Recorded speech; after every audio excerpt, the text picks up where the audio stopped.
Да, вокал это очень непростая штука. То, что я там приношу какой-то плюс, кто-то приходит на спектакль, кому-то нравится, кому-то не нравится, это не важно. Важно человеческие контакты с людьми. Не важно, кто это человек. Мне волнительно стало. Да брось. По-простому надо все, по-человечески. Александр, ты Лига, ну это вот такой мужик. Дорогие друзья, я сейчас нахожусь во Вроцлаве, где готовлю партию королевы Елизаветы Валуа в опере «Дон Карлос». И мне посчастливилось познакомиться с невероятными людьми, с одним из которых я хочу сейчас познакомить вас. Александр Телига. Да, есть такой. Есть такой.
Человек с абсолютно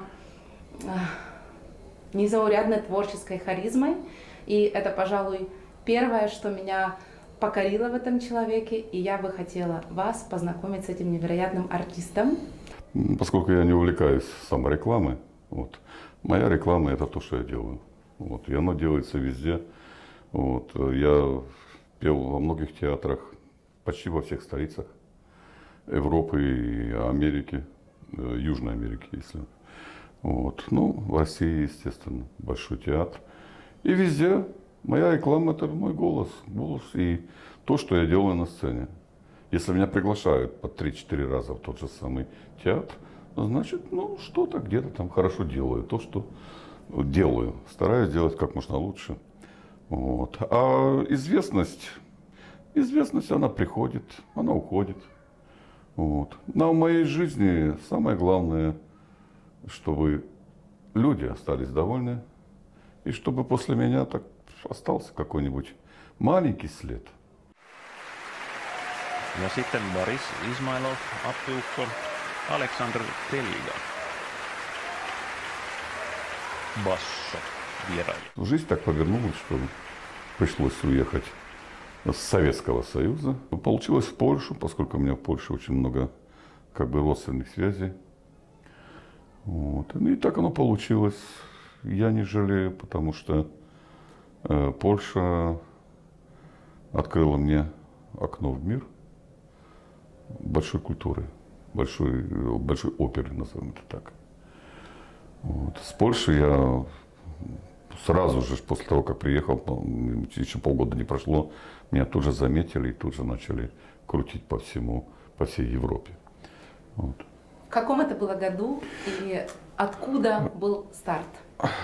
Старт, вообще-то мой старт, это со Львова, назовем так. Львов, а если уж далеко пойти, так это вообще старт с моего маленького городка Мукачево, который в Закарпатской области тогда было. Но сейчас оно тоже там находится. Очень красивый, приятный городок.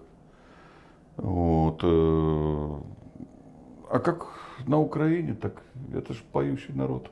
Да, конечно, надо отдать то, что при Советском Союзе, это же было на Украине, конечно, меня там выучили неплохо. У меня был великолепный педагог, народный артист Украины Александр Врабель, который, естественно, не живет, потому что уже он еще давно ушел в Иллиной. ласкава, і така хороша ти була, і несла тоді мене уява ту країну, щастя і тепла.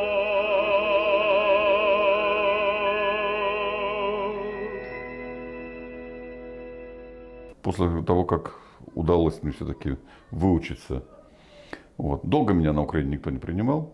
Вот. Почему? Была возможность, к примеру, после, опять же, Дон Карлоса. Интересно, Судьба. Опять же, после Дон Карлоса была возможность как бы закрепиться в Киеве. Но, увы, имен не буду называть. Хотя, конечно, пусть живут, пусть с теми долгами, которые они людям, с тем злом, которое они людям сделали в свое время, пусть живут. Я ни на кого не обижаюсь. Просто если бы тогда этот парторг театра, поскольку тогда были парторги театра, а пусть зрители, которые помнят эти времена, сами догадаются, кто там был в 86-87 год парторгом в Киевской опере. Вот. Мы спели Дон Карлоса, вот, и еще был тогда живой Турчак, очень известный дирижер. Вот. Дирижировал, по-моему, Рябов. Ну и спели мы Дон Карлоса. Естественно, на репетицию народный артист Украины не пришел. Вот. Ну, Гизела Ципола пела Елизавету. У нас была репетиция до спектакля. Сразу же Турчак, он плохо себя чувствовал. Вот. И помню, там была такая за управлением, режиссерским управлением, которая сразу сказала: Сашенька, давайте, готовьтесь, мы вас возьмем в труппу. После спектакля разговор совсем был другой. А кого ты пел? Инквизитора. Инквизитора. Мне везет и на инквизитора. Ну, потому что куда мне Филиппа? Филиппа пели народные артисты. И после чего получилось, меня вызвали со Львова. В течение 2 дней я сделал партию. Ну, там Как ничего. это возможно? Ну, благодаря жене. Жена у меня хороший концертмейстер, пианист Галочка. Вот. Очень известная была в то время в Советском Союзе. Вот. Галочка правдивая. Тогда ее называли правдивая, но сейчас она, естественно, фамилию мою имеет. Но она была очень известным человеком тогда. И так получилось, что мы сделали в течение 2 дней. Я поехал, спел, неплохо спел. Вот. Ну, естественно, раздражение этого народного артиста было очень большое. Но после чего он сказал, чтобы этого ноги тут не было. Ну, естественно, парторг театра. Вот. Ну, вот так вот получилось. А что оставалось делать? Ну, оставалось делать, искать что-то. Вот. Я был худенький. У меня было 56 килограмм веса всего.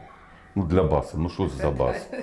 Понимаете, да. Голос, конечно, я уж не говорю, что в 87 году я получил гран-при на конкурсе Глинки в Баку, на 12-м конкурсе. Вот, хотя тоже наша просто царица, я говорю прямо, царица нашей оперы, советской оперы Ирина Архипова, Ирина Константиновна, она, когда я вышел на сцену, говорит, позвони, извините, а вы бас?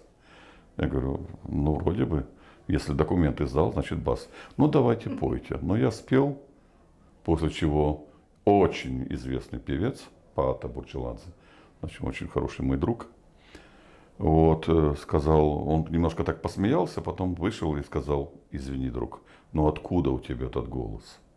Ты ж, он посмотрел, а Паата Бурчеладзе, это ж имел тело, организм здоровый, крепкий. Вот. Но я, так получилось, во Львове не нужен был никому. Вот. Хотя потом у нас был еще первый республиканский конкурс камерных певцов в Киеве, где я получил 1 место. Сразу. Вот. Ну и, ну вроде бы, ну хорошо, взяли меня на статиста. На этаж. Статиста? Да, статиста, да, я там бегал. Помню, как сейчас летучие мыши. Оранжат, лимонад, мороженое. Оранжат, лимонад, мороженое. Тоже этот человек, которого подстрелил Айзенштейн. Вот. И это было 13-15 раз в месяц, потому что когда кто-то заболел, был спектакль во Львове, заболели, так сразу меняли спектакль на летучую мышь. Вот. Вот. А потом получилось так, что все-таки, видимо, судьба. Надо разрешить судьбе как бы на нас немножко иметь какую-то силу. Разрешить ей нами руководить. Потому что мы иногда очень боремся с судьбой. Надо очень много работать и не надеяться на то, что вот сейчас вот я тут сделал одну арию или две арии, вот значит я сейчас спою, выйду и для меня весь мир будет открыт. Нет. Это не имеет никакого значения, потому что когда приехала Мария Фолтен, такая очень известная певица польская, вот, и в театре была, она хотела тенора и баса к себе на фестиваль в Кудовый Здруй в Польшу. Вот. Я считаю, что это просто судьба. Потому что у меня не было никаких планов. У меня был план вернуться в свое Закарпатье. У меня была возможность там делать карьеру, скажем, как работник городского управления, культуры и так далее, и так далее. После у меня там были такие возможности. Мне, кстати, предлагали там, но я говорю, я хочу петь. Это мое, это моя жизнь. Призвание. Да, это, я тогда не понимал, призвание, не призвание. Для того, чтобы что-то понять, надо сравнить что-то с чем-то. Вот. И когда у меня появилась возможность тогда уехать в Ленинград, неделю я там просидел, я послушал 3 спектакля, я послушал консерваторию певцов, я понял, что у меня есть шанс. Что я не уж такой уж и плохой, как говорят мне во Львове. Я приехал, я потом сказал, говорю, что вы знаете что, вы все тут никто, а вот я буду петь в Большом театре.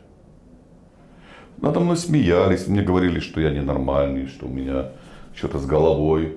Какой там ты, Лера, какой там Большой театр, меня даже во Львов его не берут. Вот. Ну, после чего, когда уже возвращаясь к теме, Мария Фолтен приехала, и было такое прослушивание, как бы прослушивание. Это уже 9:30 вечера было. Вот, потому что она утром уже уезжала в Польшу.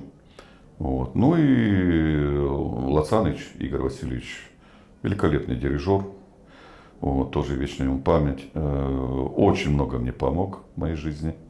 Вот. Но поначалу он меня не принимал как певца.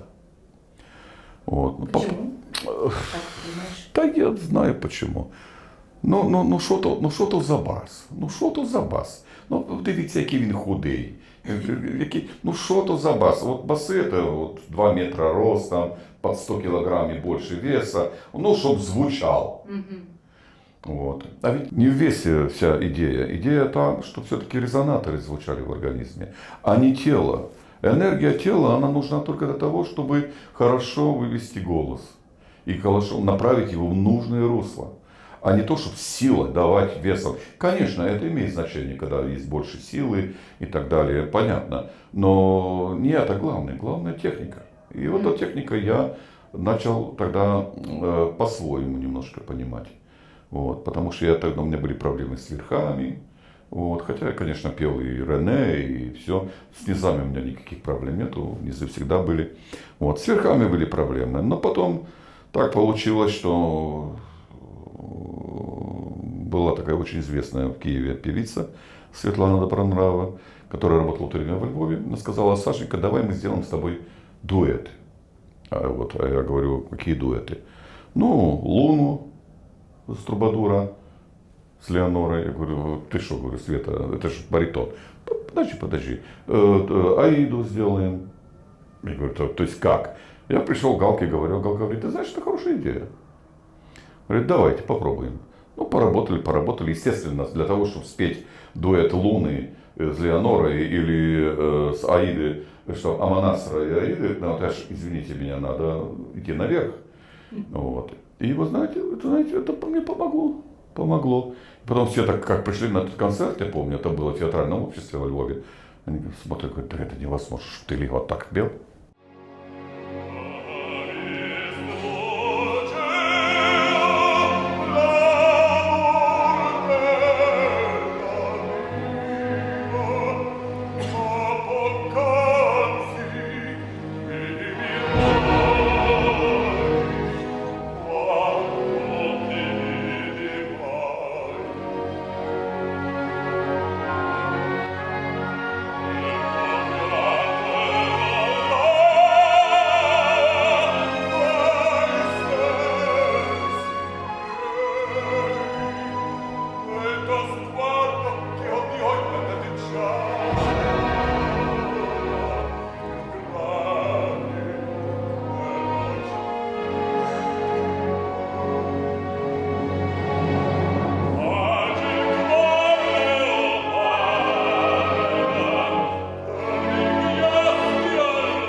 В это время как раз вот пришла Мария Фолтин, и она меня забрала на фестиваль.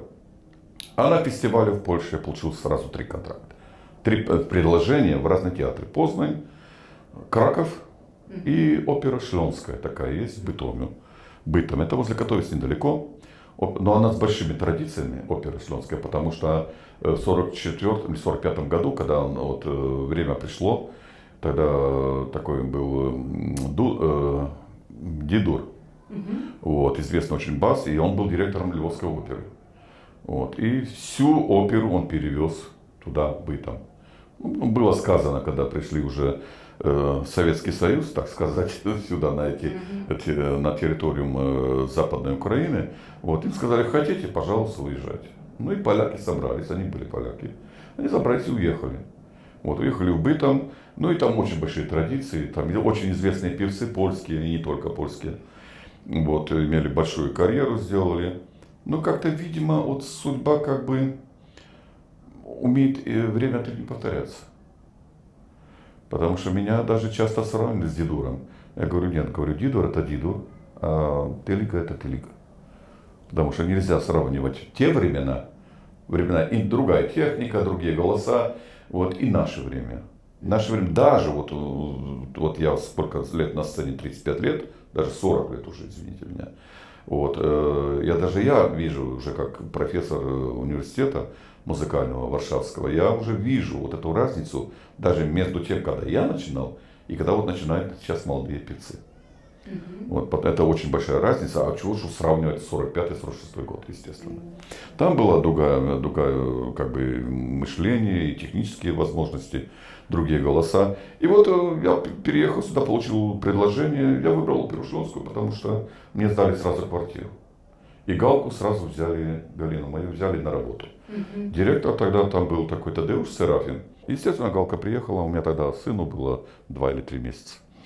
Вот, только. Такие изменения. Да, вот я тогда Галочке сказал, она не хотела ехать. Я тогда Гале сказал, говорю, Галя, или ты едешь со мной, или мы просто прощаемся. Вот. Но он говорит, да нет, говорит, давай поедем. Ну и поехали. Было трудно, было непросто. Но было у нас одно. И в мозгах, и в голове, и вообще была поставлена цель. Я хочу петь. Я должен петь на сценах. Не был я принят в Украине, хотя, когда мне уже разговор зашел о контракте, я уже тут получил контракт. Мы тогда уехали с оперой Шлёнская, я пел на первый раз Набуко. Вообще, Набуко в Советском Союзе это нельзя было, это же еврейская тема евреев. Вот, и нельзя было это там петь, но опера Шлёнская привезла Набуко, и я пел там Захария. После чего Игорь Васильевич Лацаныч сразу мне дал Хованщину, Цирульник сибирский, Дон Паскуале. Вот я в течение, по-моему, 2 Риголетто с Парафучелли, в течение 2 или 3 месяцев я ушел во все спектакли. Они мне давали самую высокую ставку, которую то можно было только давать. То есть не народного артиста ставку, а заслуженного артиста, хотя я еще не был никаким артистом. Говорит, вы мне нужны, вы не нужны. Я говорю, Игорь Васильевич, а что случилось? Прошло-то всего полгода, я тут вам не нужен был. Не, вот вы хорошо развиваетесь. Он так немножко заикався, говорить, це все дуже гарно, що у вас так оце йде. Я тому вам не давав співати, бо я бачу у вас перспективу. Я с ним согласен немножко.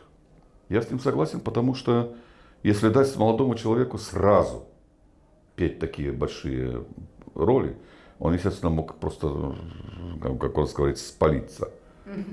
Он просто мог сгореть в этом. Вот. И у меня была возможность походить по сцене, почувствовать запах сцены, почувствовать партнеров, хор, оркестр услышать. Вот. И я там, конечно, ходил еще, когда учился, правда, в консерватории. И это мне очень многое дало. Очень многое. Вот. Но потом так закрутилось, я, конечно, сказал, что нет, я все-таки уезжаю. Ну, уехал оттуда, а там уже не успел сюда приехать, как сразу меня в Вену отправили на Дон Жуана. Был такой фестиваль, там летний Моцарт ин Шомбрун в Вене. Вот. И уже, конечно, покойный Габор, директор Камеропер тогда, вот, он как меня услышал, он говорит, вы будете здесь петь. Вот, я 5 лет пел Дон Жуана, Командора, естественно.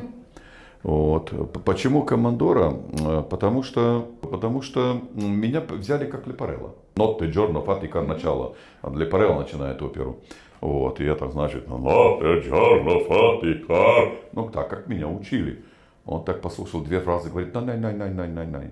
Herr Telliger, das ist kein Leporello. Deine Stimme ist gut für Командор. И тут же никто мне контракт не переделывал, естественно, и меня сразу на Командора. Вот. Ну и на Командоре Дон Жуане, там, естественно, надо дать. Потому что это, вот. Ну и вот 5 лет я там проработал летом, конечно. Подписал контракт на сеньор Брускина, на Гремина. Вот. Мы получили ноты. Нам прислали ноты. Галина, когда увидела эти ноты, она плакать начала. Говорит, Саша, ты видишь, что это такое? Ну, то есть там колоратуры выходные. А бас. И должен петь колоратуры. Ну как можно сравнить, например, вот петь колоратуры, если ты поешь Гремина, если я пою постоянно Набука, в это время начал уже петь это несчастное Набука, которое в своей жизни спел 841 раз. Вот. В это трудно поверить, но это правда. У меня все, документы все полностью с кем, когда, какой это был день, во сколько. Вот. Я вчера захожу в Facebook, Да. на твою фэн-страничку, Ой, и вижу, да, действительно, юбилей 840, по-моему, или Да, 841. 841 или 42, я уже не помню сейчас, но мне кажется 42. Как это? Вот скажи, как это пить, Я чтобы должен не вам- надоедало, и чтобы каждый раз находить новые красоты? Я сейчас вернусь к сеньору Брускина. Вот. Я, конечно, тут же поехали мы во Львов с галочкой, потому что он говорит, я не знаю, как это делать с тобой. Потому что «Естиам лигону море, коляри, квекевене». То есть надо полностью убрать голос. Но я тогда этого не понимал. А это я сейчас понимаю, когда уже жизнь прожита на сцене. Вот спето уже не 100 спектаклей. Вот. И мы приехали к Лацанычу, и Лацаныч говорит, а у меня есть плиты, вот эти черные, вот эти винилины, которые. А у меня эта опера есть, и мы можем послушать. А он был страшный, он собирал эти плиты, он ехал в Венгрию, он сам венгр, по себе был очень перфектно говорил по-венгерски. Вот. И, значит, он говорит, вот у меня есть. Мы когда послушали, мы сидели, я ревел, Галка ревела, а Лацаныч так, наверное, говорит, ну, якщо хочете, то ми то зробимо. Вот, он, то есть, говорит, полностью убрал голос. Полностью. То есть, при этом, конечно, при сеньоре Брускино нельзя было петь ни Набука, ни какие-то русские оперы. Даже никакого Верди нельзя было петь. А у меня тогда было и Эрнани, и Дон Карлос начался, Набука был, естественно, Фауст, я пел Фауста Мефистофеля. То есть, ну никак. Но я сделал это. Мы сделали, мы это спели. После чего, я не помню фамилии, был тогда директором Пезаро, фестиваля Пезаро, Росиневский фестиваль в Италии. Вот. Подошел ко мне и говорит, мистер Теллига, Алессандро, ты должен петь у меня на фестивале. Я говорю, подождите, а что я должен напеть? И началось турок в Италии, в общем, это, я говорю, ну тогда, предлагают фестиваль Пезаро для меня тогда это было что-то. Вот. Ну и что ты делаешь? Я говорю Галке, Галя, ну тут такое, говорит, ну давай, турок в Италии это не сеньор Брускино, это можно спеть. Вот.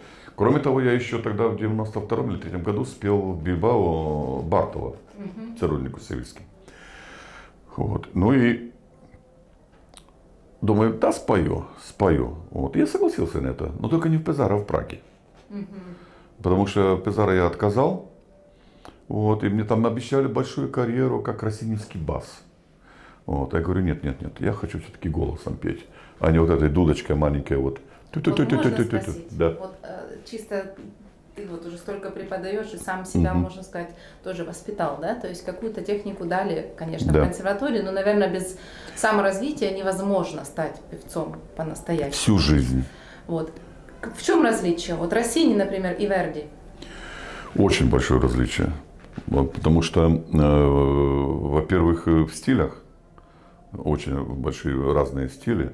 Вот. В Россини не споешь. Единственная опера в Россини, которая может быть еще петь нормальным голосом, это Базилио в цирюльнике сивильском.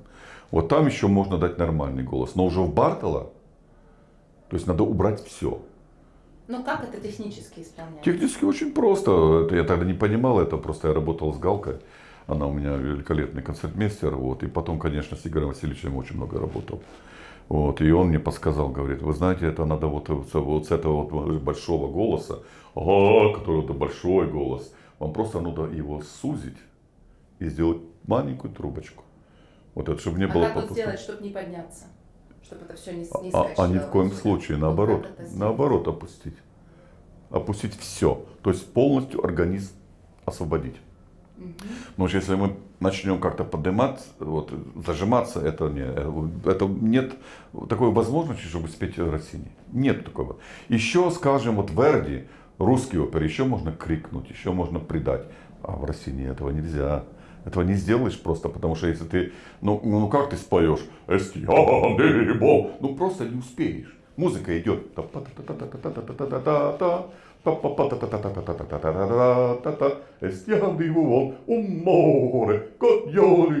Ну ты не споешь. Ну не споешь просто. Ну не получится. Вот, поэтому надо убрать полностью все, вот отключить. Вот это все, естественно, дыхание должно быть.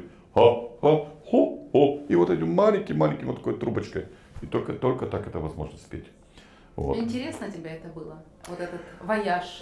Я должен сказать, что вот именно вот эта вот стадия, когда я пел Россини, вот она мне очень помогла. Она мне помогла в том, что я понял, я перестал петь широким, открытым звуком, чего здесь вот на Западе не любят. Многие русские певцы, которые, советские певцы, а я знал очень многих известных, и должен сказать, что очень многое мне дало вот это. Мне дало именно то, что я понял, что силой голоса ничего не возьмешь. Вот этим вот широким таким голосом, как у нас учили. Давай голос, давай спой, вот, чтобы это петь. Нет, это не получится. Потом вот русская музыка, она совсем другая. Вот. Русскую музыку споешь. Нельзя сравнить Верди с Чайковским, например, или, не знаю, с Мусорским. Ну просто нельзя, это совсем большие разницы. Мне интересно, в чем заключается различие от фразировки, на твой взгляд, и точно так же технически, как ты подходишь к Верди, вот я слышу, знаю, как ты Верди поешь, да, или как ты поешь ту же самую, там, не знаю, Бориса или Пимена, да, то есть вот где вот эта грань? Ведь голос один. Голос один, но стили разные. А как почувствовать? Надо, вот человек, надо который понять, не... вот именно, потому что есть так званая музыка барокко, вот, тоже ее не споешь, так как ты будешь петь, например, музыку русскую, но это просто невозможно. Не, ну скажем так, барокко, да, но вот Моцарт, например, Моцарт, между например, Верди вот идет и барокко, Чайковским. вот я объясняю, идет барокко, после барокко идет Моцарт, потом идет веризм, так званый, веристы. Вот, потому что, например, Пучини или Линковала там нельзя спеть так, как ты поешь Моцарта. Ну просто невозможно. Да, потому что там ходят эмоции, или Верди, там ходят эмоции, там уже характер. Моцарта вышел, вот как математика, вот как оркестр играет, так ты и поешь Моцарта. Потому что многие просто, тем более там в России сейчас, не понимают Моцарта. Как петь Моцарта. Просто без понятия. Это совсем другое. А как его петь? Ну, дело в том, что, как его петь? Механически.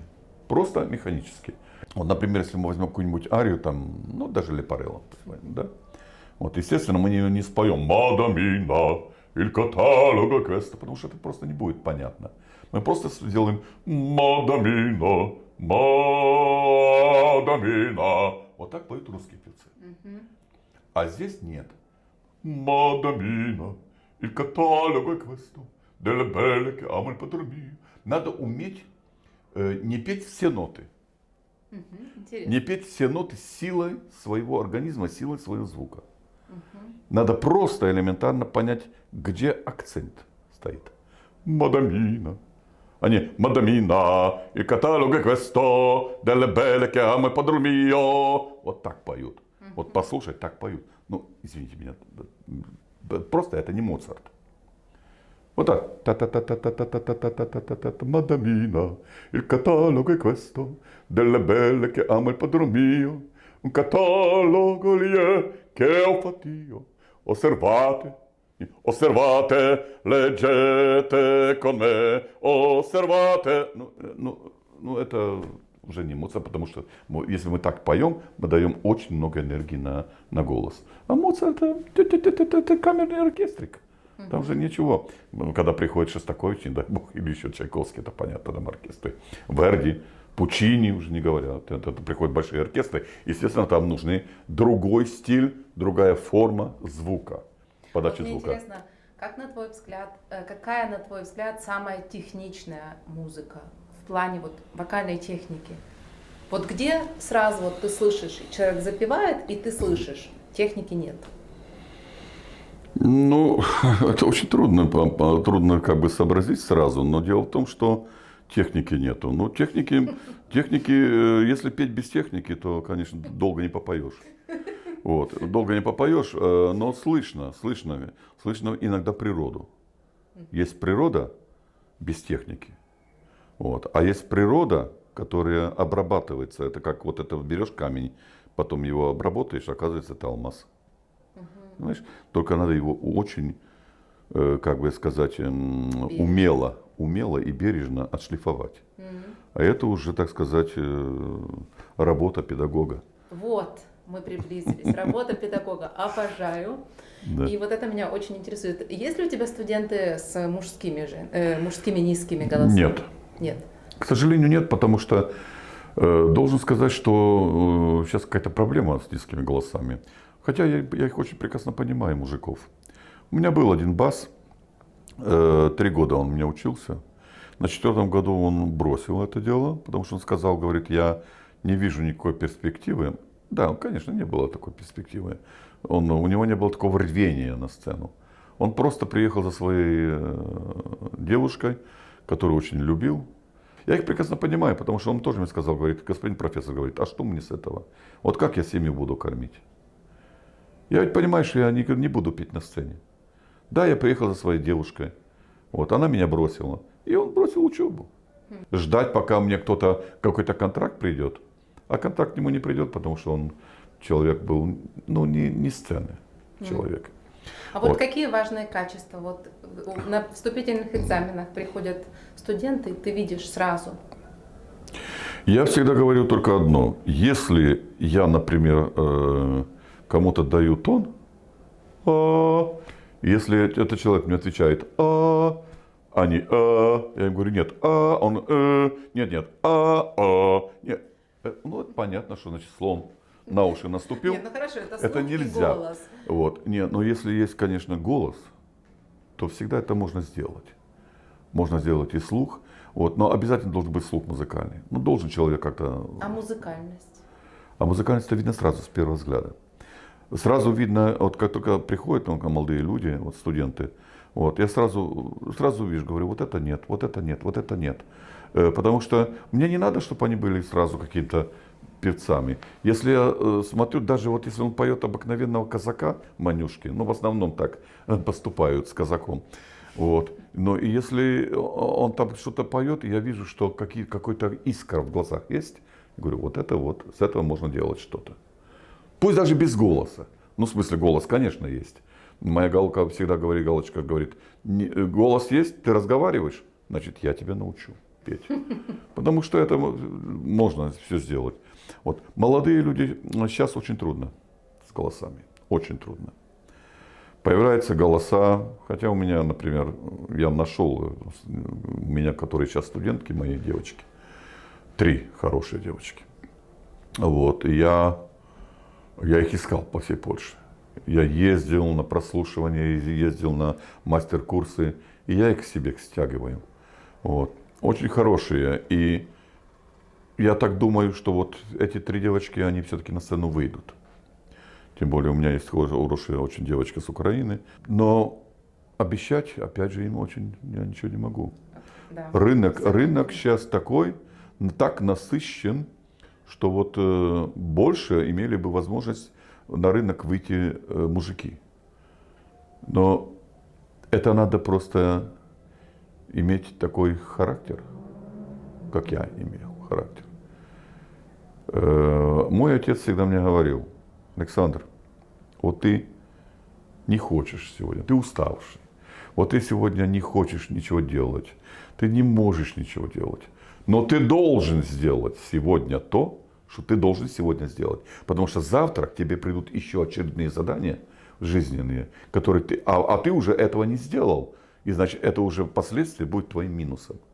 Отец у меня был простым рабочим, простым фельдшером, вот, директором санэпидстанции в Мукачеве. Вот. Он был далеко от музыки, но он стоял в хоре учителей и только ждал на вот палец дирижера. То там они пели разные, вот, говорит: вечерний звон, бом, бом, вечерний звон, бом, бом. Профундо, просто. Он не пел вот эти вот партии басовые, которые там в хоре попели. Вот, он пел только одно, ждал, когда ему дирижер показал пальчиком и сказал: вот бом, бом. Вот он больше ничего не знал. То есть талант по папиной линии? Ну где-то. Вообще, на Украине очень певческий народ украинский. Шикарные песни, шикарные оперы. Какие шикарные оперы украинские.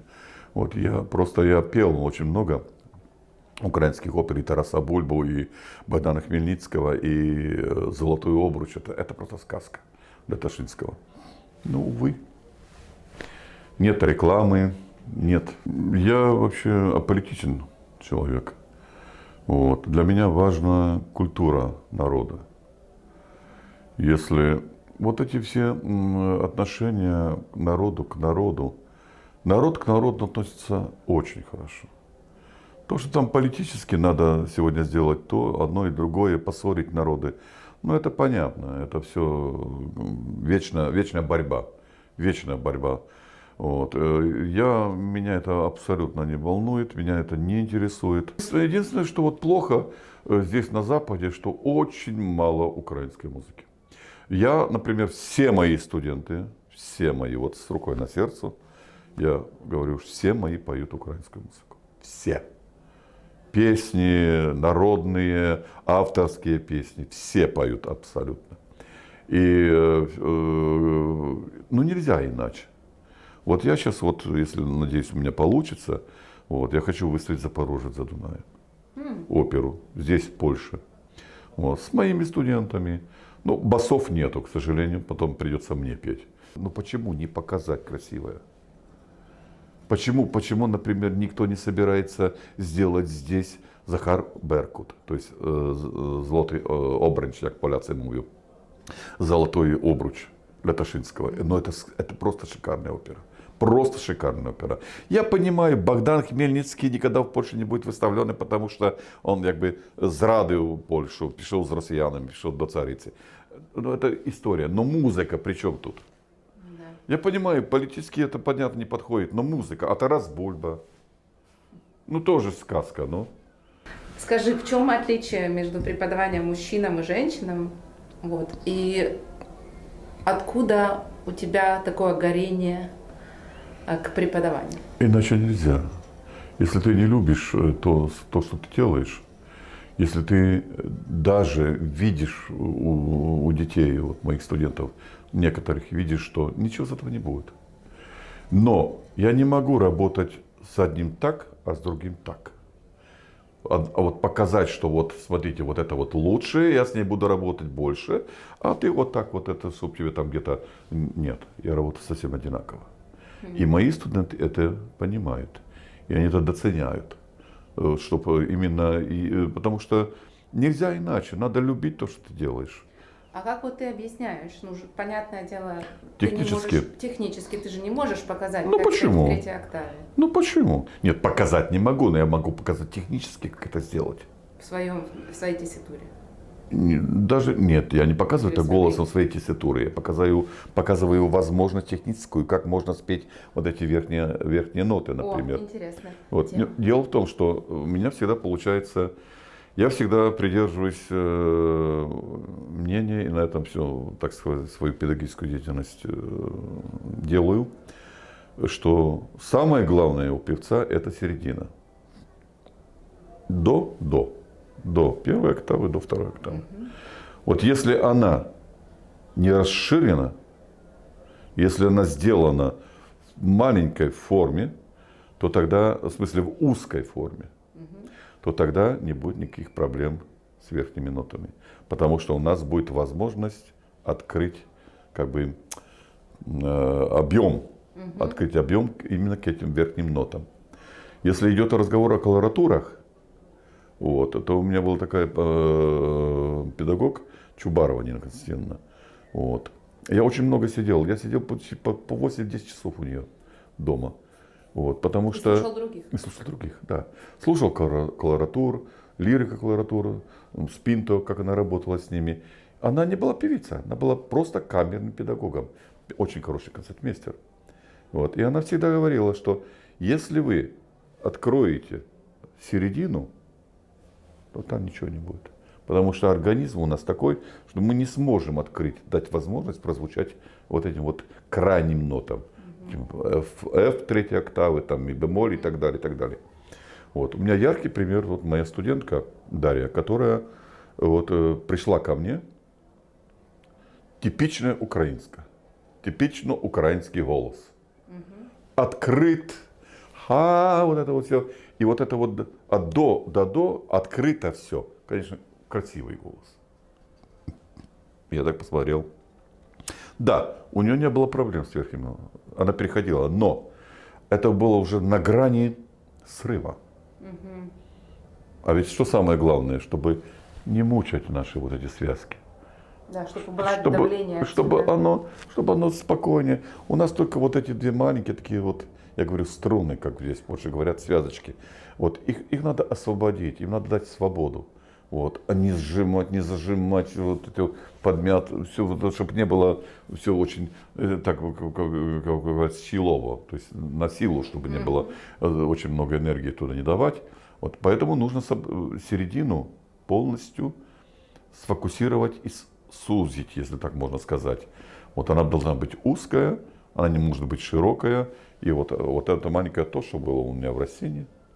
Потому что вот от этого очень легко пойти, уже там, например, фа второй октавы, соль и так далее, открыть, и у тебя хорошее место появляется даже на ми бемоль или фа наверху. Это никаких проблем в этом не будет. Но если мы возьмем уже до или ре, например, второй октавы, уже в этом положении, но то куда дальше? У нас просто организм не может этого выдержать. И, конечно, начинается что? Давай я поддам. И начинается вот это поддавание, а вот это поддавание, увы, очень плохо кончается. А вот что бы ты посоветовал, с чего начать, например? Ну вот, меня интересуют басы. С какого репертуара? Вот если вот пришел такой худенький, молодой, бэйби-бас, но все-таки низким голосам нужно намного больше времени. Конечно, я бы год-два я бы держал их на старой музыке. Гендель, Гайдн, да. Гендель, Гайдн, Бах нет. Именно итальянскую, чтобы была музыка. Лучше Генделя взять, потому что вот Бах, считаю, что Баха и Манюшку, интересный, да, вариант? Баха и Манюшку должны петь уже профессионалы. У нас здесь, например, в Польше, где я живу, вот, я с этим не то что борюсь, я просто говорю всем, Манюшка может петь только профессионал. Потому что он так неудобно написал. Тем более, уже не говоря о том, что у нас все-таки сейчас ля, не то ля, которое было 18-19 век, а, естественно, немножко выше. Вот. А он уже тогда было очень неудобно. Манюшка петь очень трудно. И должны петь только профессионалы. А у нас здесь на Манюшке учат. Ну и поэтому получается то, что получается. Zegar stary, gdyby świat kuranty ciął jak złot, zepsuty wszakże on 100 lat, nakręcać próżny trud. Lecz jeśli niespodzianie ktoś obcej tutaj stanie, pan zegar, gdy zapieje kur, dwie żon przedętych rur. Gdzieś zbudzicie koncercik taki, twoje się nie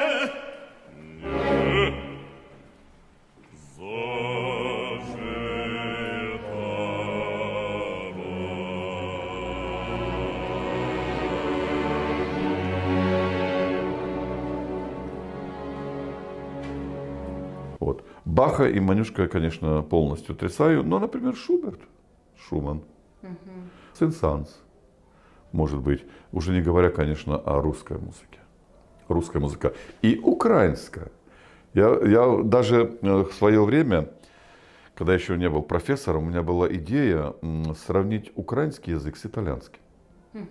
Потому что они именно гласные украинские, А, О, У, Э, И, и итальянские, они почти на одном уровне. Они почти на одном, как бы, на одной волне идут. Немецкий, или, ну, уже не говоря о французском, там, где 3 А, вообще непонятно. Вот. Это уже другое дело. А английский — это вообще катастрофа. Я считаю, что тот, кто поет английскую музыку, должен только петь английскую музыку. Потому что никто, он не будет петь Верди, он не будет петь русскую музыку, только английскую. Потому что открытый вот этот вот звук. Я в своей жизни имел Билли Бада, делал оперу такую. Вот, я делал там повара на этом корабле. Вот. Для меня это была трагедия. Я столько мучился с этим английским. Не то, что я хотел его петь нормально. И только благодаря Билли Баду, который очень известный певец английский, вот, он ко мне подошел: Александр, я понимаю, ты хочешь петь это вот так, как Верди. Не, нельзя. Говорит, вообще убери вот именно вот на уровне вот здесь, не вот так вот вширь, а вот узким. Вот эй, май. Они, эй, май. Это абсолютно никто тебя не поймет.